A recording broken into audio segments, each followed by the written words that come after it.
Grace and peace, family. What's going on? It's your boy Pop. Right back like we left something, man. Listen, I appreciate you all for the love and the support for the last video. And I got a lot of suggestions in regards to what this next one should be about. And what was suggested to me is that we dig a little deeper into choices. And without further ado, we're just going to go ahead and do that. We're going to call this one Choices Part 2. And choice is so dynamic, and there's so many different layers, and it's so complex. So I'm really trying my best to try to cover it as much as I can.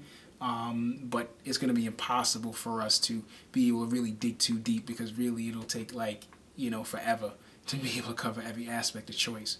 But what I want to deal with for a couple of minutes in this video is the effects of our choices.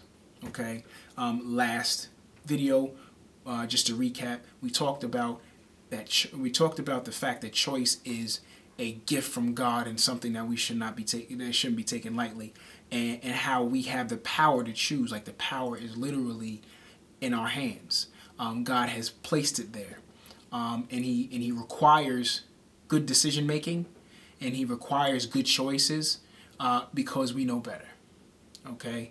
Now, with that being said, I just want to, with this video, absolutely smash this idea that our decisions only affect us, that nobody else will get affected by the decisions that we make.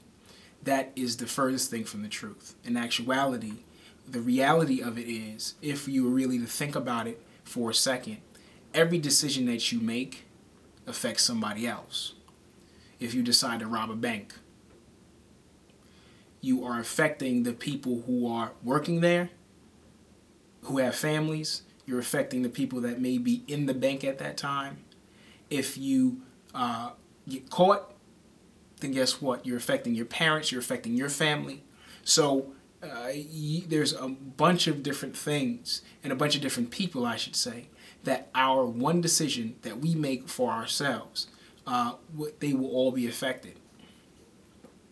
And also to go hand in hand with that, that is a very selfish mentality, that our decisions only affect us. And it's very easy for us to be self-centered that way, because it is kind of how society functions. Society is very self-centered, as we all know. We are definitely self first, everybody else maybe. You know what I'm saying? And because of that mindset, you see just as discord across the board amongst people. We can't really get along because we're only thinking about ourselves, and our decisions are rooted and grounded in making sure that we get ours. What we have to remember, and what we have to always keep in mind, is that when you sow bad choices, you will reap bad consequences. When you sow good choices, you will reap good consequences. It's that simple. But when you do not choose right, then you can potentially set off a domino effect of wrong that is not only going to affect you, but it's going to affect everyone within your direct environment and even outside of that. What decisions are you going to make right now that are pleasing to the eye, that are appealing to your senses, but you know good and well are wrong? What decision are you going to make? Are you about to make right now? What decision are you planning on making on tomorrow that you know is wrong, but it looks good, it feels good, and it might taste good?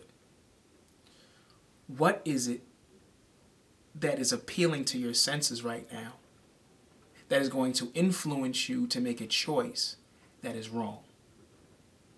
Let that soak in. Listen, you're smart, You're innovative. You're a leader. You have the power of choice. You have a precious gift from God in you, and He has given it to you. I suggest that you use it wisely. And you'll see that the manifestations of your good choices are going to be so dope that you will absolutely get into the habit or love the habit of making right choices. If you've been making wrong choices, guess what? We serve a forgiving God. 1 John 1:9 says, if we confess our sins, He is faithful and just to forgive our sins and purify us from all unrighteousness. Not some unrighteousness, but all unrighteousness. And that's a promise, y'all. Simple and plain. So if you made a bad decision 5 minutes ago, if you made a decision last week, a bad decision yesterday, it's all good. Take your power back right now. I believe in you. You can do it. So let's get it done. Hit me up. Let me know how you feel. Give me some feedback.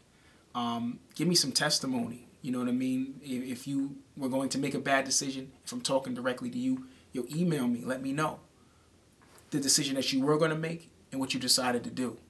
Let's make the decision to make a right decision. It'll be the best thing you ever did. God is counting on you, and He's counting on me. I'll say that again. God is counting on you, and He's counting on me. What an awesome responsibility. You can do it. You can do it. I believe in you. Please always remember that 1 John 4:8 says God is love. He loves you unconditionally. And I love you too.